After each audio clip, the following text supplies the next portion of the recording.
Okay, right. Actually, before I start, the manager has asked if anybody's dropped this earlier on. Anyone recognises this? You recognise this? No? Or on this side? Anybody recognise this at all? No? Or there? Or there? Nobody recognises it at all? Nobody? Okay, excellent. Well, it's obviously must be mine. Thank you.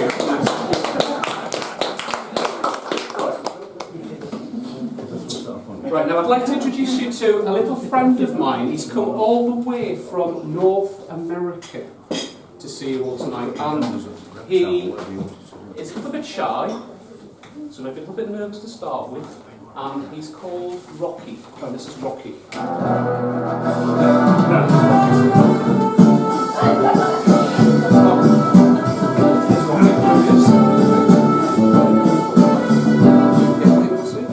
He's a raccoon, he's all the way from North America. It's very nice to be honest. He's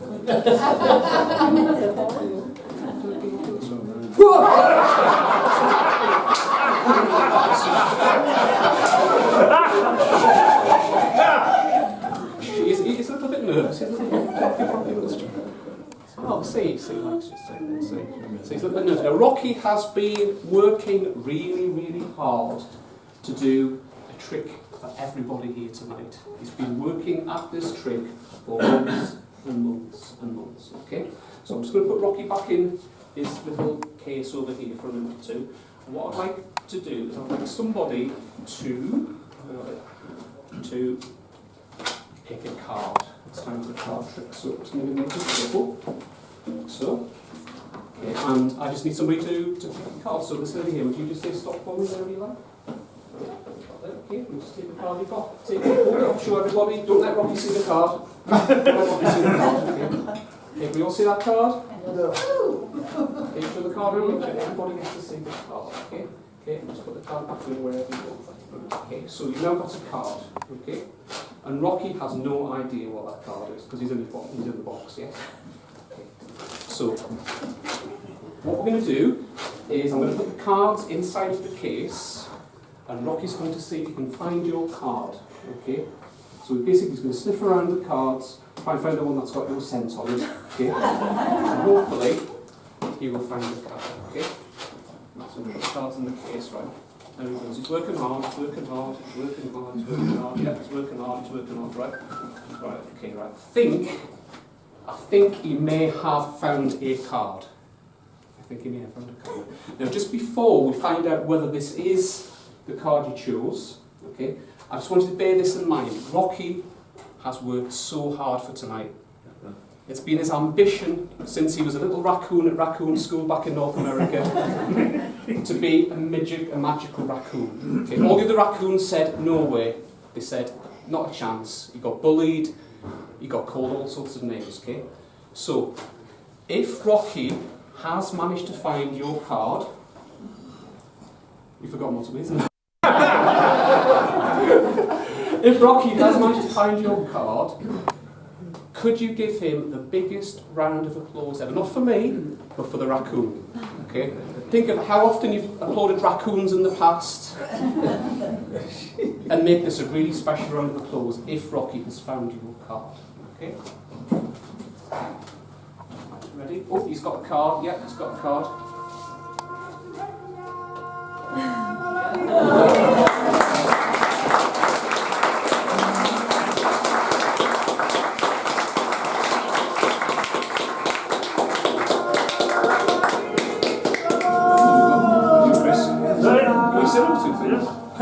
All right, okay. Do another one. Go on, go another one.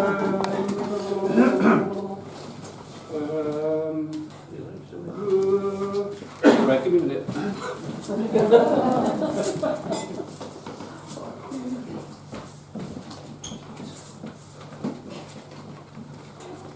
Right, okay, we'll do something with a big giant pack of cards. Okay, now because they're big, really the only way I can shuffle them is going like this. Okay, just because that's not quite a big pack of cards. So, could you just give them a cut for me? You can just get a few off and put them to one side. That's it.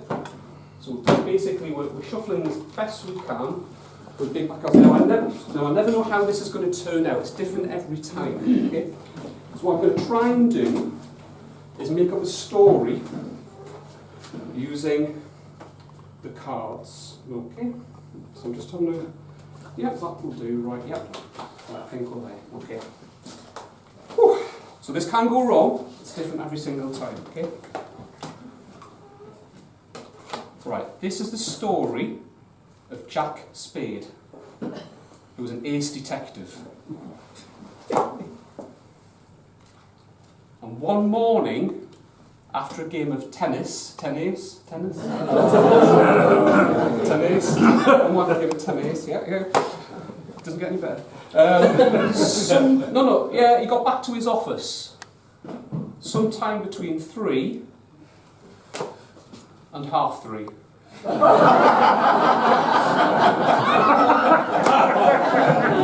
And when he got there, waiting for him at his office was a redhead called Edith. There she is, there's Edith. There, everybody say hello to Edith. Brilliant. Right. And Edith had just come back from a ballet lesson. And Jack knew that because she was still wearing a tutu. She was still wearing a tutu. And she had a friend with her. And there's a friend who was a brunette. She was called Kate. There's Kate. Okay. And Kate was walking a dog, you know, a K9. Walking a dog, you know, K9, just walking a dog, yeah. And they were completely at 6s and 7s. Completely 6s and 7s. And with an aching heart,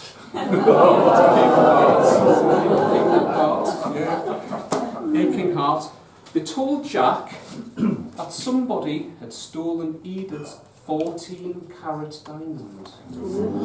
Yeah, 14-carat diamond. Okay? And if he could find it, they would reward him with a diamond, and she would give him a kiss. And that made Jack blush.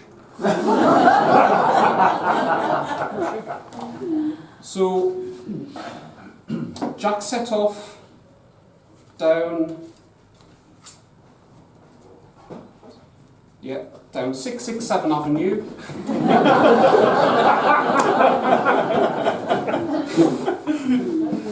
Up to the Pear Tree Club. Pear Tree Club. Okay. And all the cards were there. Every single card was there. The Pear Tree. Seriously, every single card was there. So every single card was there. Every single one of them. Okay. In fact, you were all there. Can you remember? Look, Nigel, you were there. You were there. You were all there. You were there. You were all at the Pear Tree Club that very night. And there was a comedian on. He's a bit like Chris, a bit of a joker. He was on entertaining.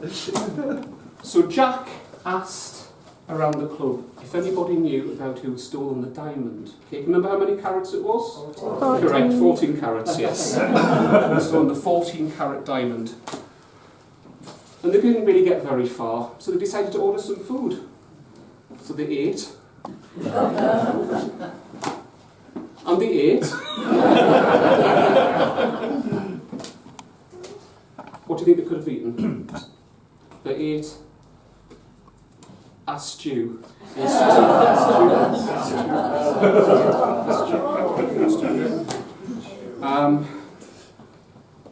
The bill came to £10.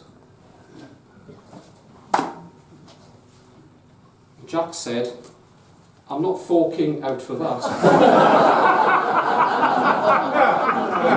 That's the clean version. I'm not forking out for that. So Jack said he'd pay £5. And then it was his turn to be ordered 6s and 7s. And suddenly a fight broke out. And Jack took 3 blows to the head. So the situation was getting tense. And the club manager, who was German, shouted, "9!"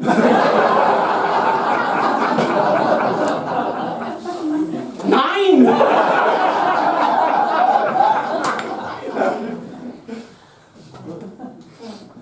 trouble. He needed some support, some type of backup. So who could he call for? He could have phoned for Columbo, could have phoned for Kojak, could have phoned for Sherlock Holmes, but he phoned for his best friend, Dick Tuacy.